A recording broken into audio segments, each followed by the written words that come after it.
तो फिर तुझे इल्जाम नहीं देगा और तन्नो के कहने पे उसे राजी होना ही पड़ेगा, मानेगा उसकी बात। ये होती है तरकीब कि सांप भी मर जाए और लाठी भी ना टूटे।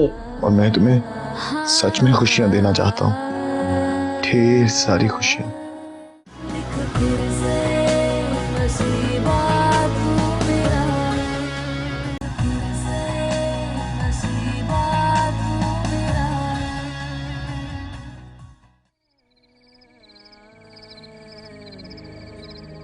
अरे तन्नो बेटा, इतनी रात को यहाँ अकेली बैठी हो, सब खैरियत? को परेशानी तो नहीं?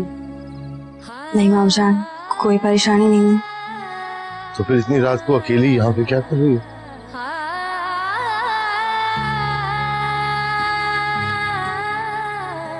अम्मी की याद आ रही थी, लेकिन मामूजान मैंने तो अम्मी को देखा ही नहीं था,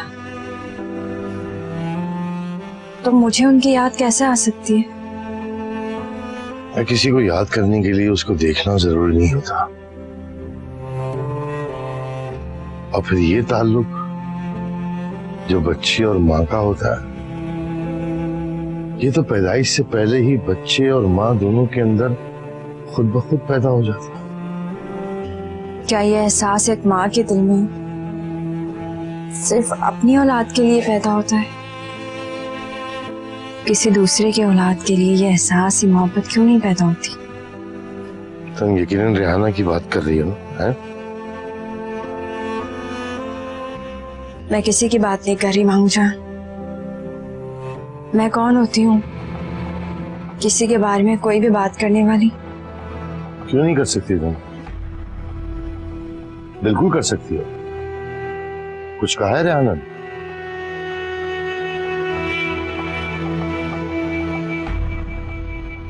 मामूजान बहुत टाइम हो गया है, आप जाके सो जाएं, मुझे भी नींद आ रही है। अभी आंखों में नींद कहाँ है बेटा? हर महाज में नाकाम हो गया। अपने ही हाथों से अपनी बेटी की जिंदगी में कांटे बो दिए।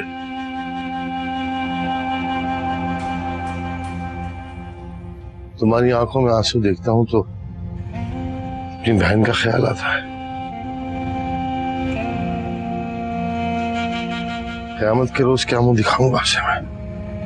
ऐसी बातें मत करें मामूजान। आपने आज तक मेरे लिए जो कुछ किया है, इसका एहसान तो मैं सारी जिंदगी नहीं चुका सकूंगी। और जहां तक बात है नौरीन की, तो इंशाल्लाह अल्लाह उसके लिए भी अच्छा करेगा। इंशाल्लाह। चलो आराम कर चल के।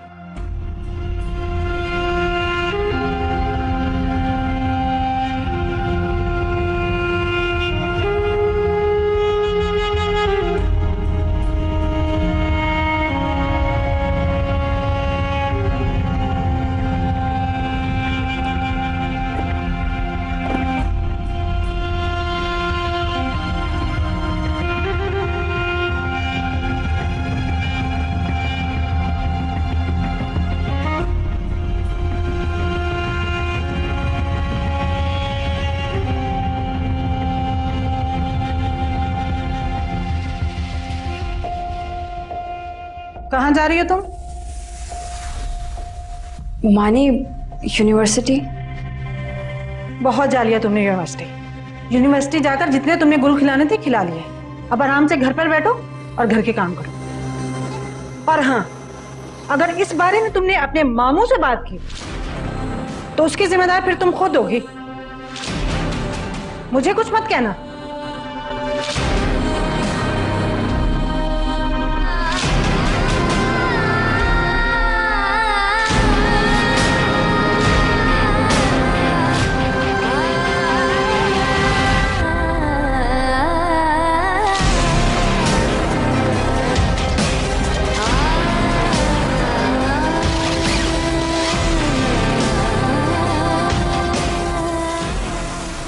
भाई बात हुई उनसे? नहीं। नहीं? क्यों? कितनी दफा उनसे बात की है, साफ साफ मना कर चुके हैं वो। अब बार बार ऐसे मिन्नत समाजत करने का क्या फायदा है? देखो, ये हमारे बेटे की खुशी का मामला है और उसकी खुशी के लिए मिन्नत समाजत तो क्या, अगर उसकी खुशियों की भीख में मांगनी पड़े तो मांगनी होगी। कैसी अजीब बातें करते हैं हम रिश्ता मांग रहे हैं या हम कोई भीख मांग रहे हैं? भीख वाली बात ही है शिगुफ्ता।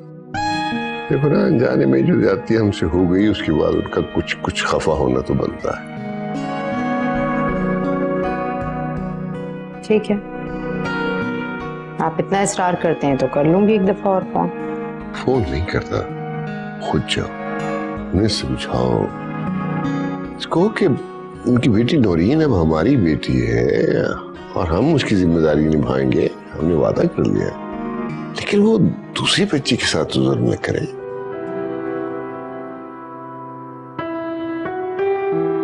ओके। मतीन भाई प्लीज आप कुछ बोलिए, आखिर आपने ही हमें इस रिश्ते के लिए जबान दी थी ना। ये वो लड़की नहीं है जिसे मैं पसंद करता हूं, जिससे मैं शादी करना चाहता हूं।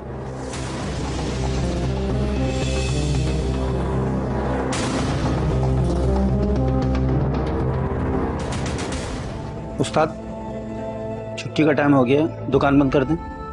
हाँ, नहीं, तुम जाओ, मैं बंद कर दूंगा। जैसे आपकी मर्जी उस्ताद। खुदा हाफिज।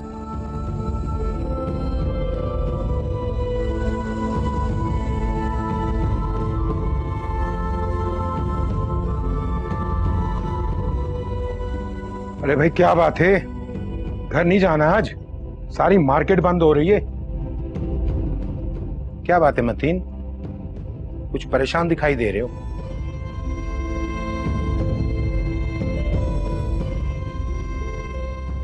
बताओ क्या बात है? परेशानी में दिल की बात करने से दिल हल्का हो जाता है। चलो बताओ, ऐसी क्या बात है जिसकी वजह से तुम इतने परेशान और मायूस बैठे हो? बात ही कुछ ऐसी है कि बताते हुए मुझे खुद शर्म आ रही है। बाप होकर मैंने इतनी बड़ी गलती कैसे कर दी, रोका क्यों नहीं उसे? कौन, किसकी बात कर रहे हो? किसको नहीं रोका तुमने? रेहाना को, नौरीन की माँ। ऐसा क्या कर दिया भाभी ने? उसका रिश्ता आया था और मंगनी भी तय हुई थी उसकी।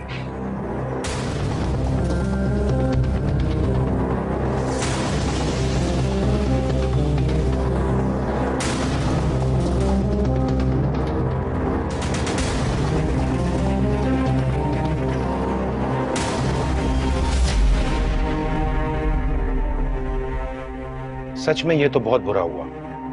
भाभी ने बहुत गलत किया। उन्होंने लालच में आके अपनी बेटी की जिंदगी तबाह कर दी। यार तुम उन्हें रोकते, उनको समझाते कि रिश्ते तोड़ना तो बहुत आसान होता है, लेकिन उनको जोड़ना, उनको बनाना बहुत मुश्किल होता है।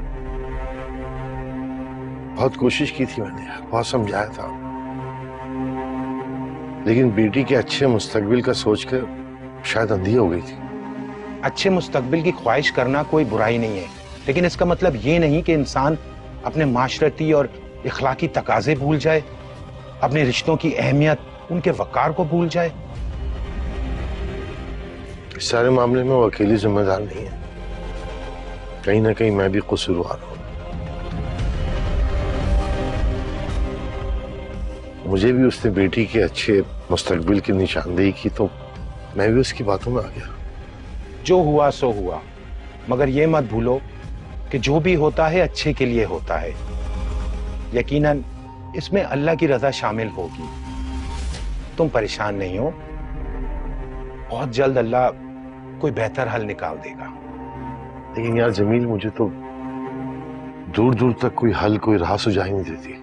कभी कभी हम इंसान अपनी ख्वाहिशात के पूरा ना होने पर बहुत रंज करते हैं, उससे शिकवा करते हैं, शिकायत करते हैं, मगर फिर ऐसा वक्त आता है कि उन्हीं ख्वाहिशों के पूरा ना करने पर हम उस जात का शुक्र अदा करते हैं, उसका एहसान मानते हैं कि उसने हमें मजीद दुख और तकलीफ से बचा लिया।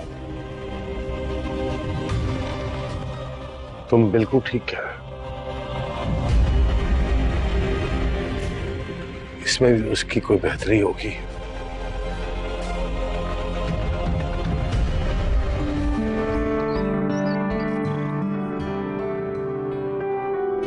जी फरमाइए, कैसे आना होगा? हमारी इज्जत को तो पहले ही आप नीलाम कर चुके हैं। अब जख्मों पर नमक लगाने आई हैं क्या? देखें, मैं यहाँ कोई लंबी चौड़ी बहस करने नहीं आई और ना ही कोई गिले शिकवे करने आई हूँ। तो फिर किस लिए आई हैं? मैं सिर्फ ये जानना चाहती हूँ कि इस घर में आपकी बेटी के अलावा कोई और लड़की भी रहती है? देखें, मैं आपको पहले भी बता चुकी हूँ, नौरीन मेरी इकलौती बेटी है। इस घर में और कोई लड़की नहीं रहती। कितनी बार बताऊं?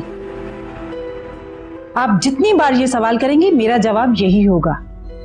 जी मैं जानती हूँ आपकी एक ही बेटी है, लेकिन मैं ये जानना चाहती हूँ क्या कोई और लड़की भी है जो इस घर में रहती हो, या उसका घर की तरह रोजाना आना जाना हो इस घर में? देखिए, इस घर में सिर्फ मेरी बेटी रहती है, ना तो कोई और लड़की रहती है उसके सिवा, और ना ही मेरे घर में किसी लड़की का आना जाना है। और प्लीज आइंदा ये सवाल मुझसे दोबारा मत कीजिएगा। ये बार बार सवाल मेरे जख्मों पर नमक छिड़कने के बराबर है। उस दिन से मेरी बेटी की आंखों के आंसू नहीं सूखे। अपनी बेटी को इस हाल में देखकर दिल फटता है मेरा, खून के आंसू रोता है मेरा दिल। ऐसा क्या जुल्म किया था हम लोगों ने आपके साथ, जो इतना बड़ा जुल्म किया आप लोगों ने मेरी बच्ची के साथ? देखिए, मैं बिल्कुल आपके दुख को समझ सकती हूँ, मैं अंडरस्टैंड करती हूँ आपकी फीलिंग्स को, लेकिन मैं ये भी जानती हूँ कि इस घर में एक और लड़की रहती है और उसका नाम तंजीला है। वो यहीं इस घर में रहती है और इसीलिए मैं दोबारा आई हूँ आपसे बात करने के लिए, आपको मनाने के लिए। कैसे मनाएंगे मेरी बेटी को अपनी बहू बनाकर? ये बात पॉसिबल ही नहीं। हाँ, ये बात जरूर है कि नौरीन को हमने अपनी बेटी माना है और हम अपनी जिम्मेदारी को अच्छी तरीके से निभाना जानते हैं। ये मेरी जिम्मेदारी है कि मैं उसका रिश्ता किसी अच्छे बड़े घर में करवाऊंगी, लेकिन आपको आतिर और तंजीला के रिश्ते के लिए हामी भरनी होगी। आतिर बहुत प्यार करता है उससे। देखिए, अगर आप ठंडे दिल और दिमाग से सोचेंगी ना तो इसमें आपका ही फायदा है। ये गलत फहमी है आपकी। इस घर में तंजीला नाम की कोई लड़की नहीं रहती। आपने यकीन करना है तो कीजिए, नहीं करना तो मत कीजिए, लेकिन जाइए यहां से। देखिए, आप मेरी बात समझने की कोशिश कीजिए, इसमें आपका ही फायदा है। आप हमारे फायदे या नुकसान की बात मत कीजिए। आपने हमें जितना नुकसान पहुंचाना था पहुंचा चुके हैं। जाइए यहां से, मुझे आपसे कोई फायदा नहीं चाहिए। अब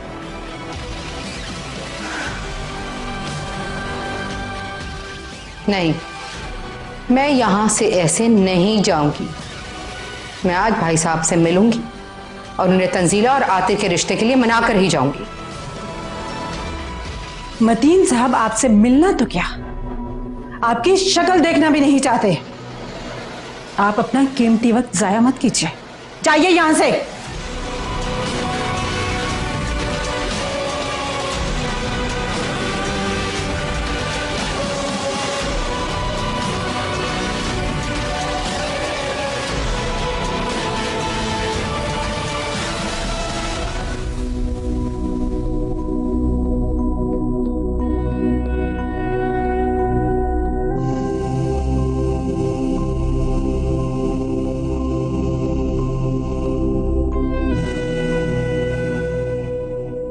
तन्नो, डरो मत, मैं तो तुमसे जरूरी बात करने आई हूं।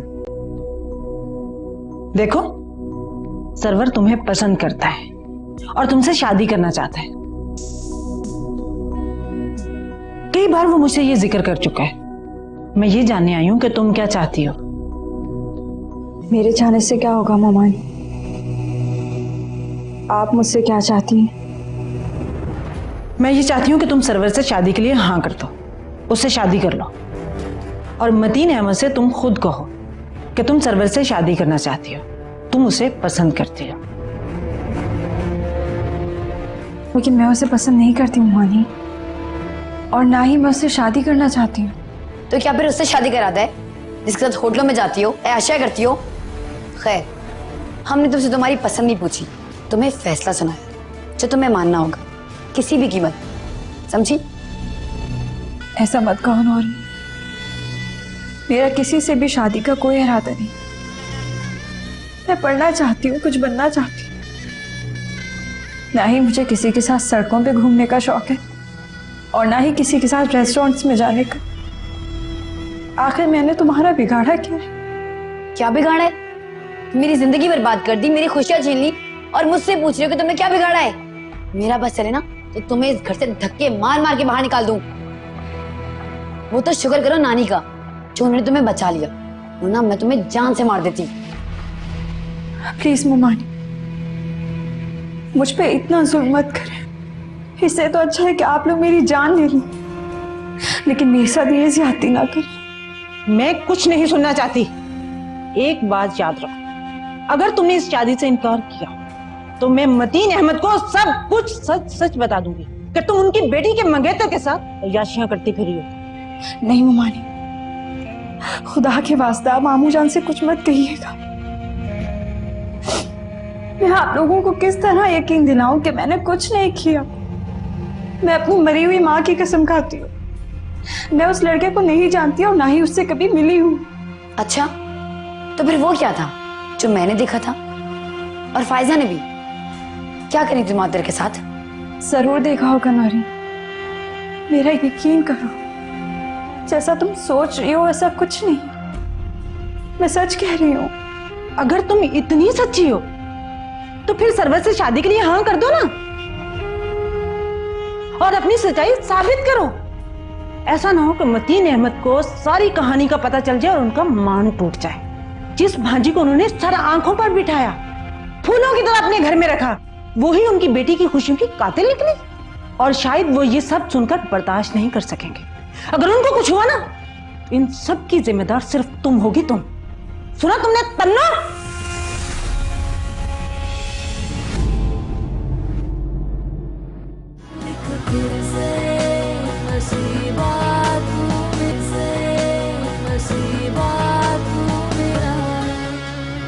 तन्नो से मेरी शादी के लिए मतीन भाई मान गए? हाँ ना, इसी बारे में बात करनी है। सच कह रही हो रियाना बाजी? देखो, अगर ऐसा हो गया ना तो जो मांगोगी तुम्हारा भाई तुम्हें देगा। तुम ऐसा करो, ये कंगन उतार के मुझे दे दो, मैं डब्बे में डाल के सामान के साथ रखती हूँ। मैं ये कंगन किसी तौर वापस नहीं करूंगी। ये कंगन सिर्फ मेरे हैं, सिर्फ मेरे।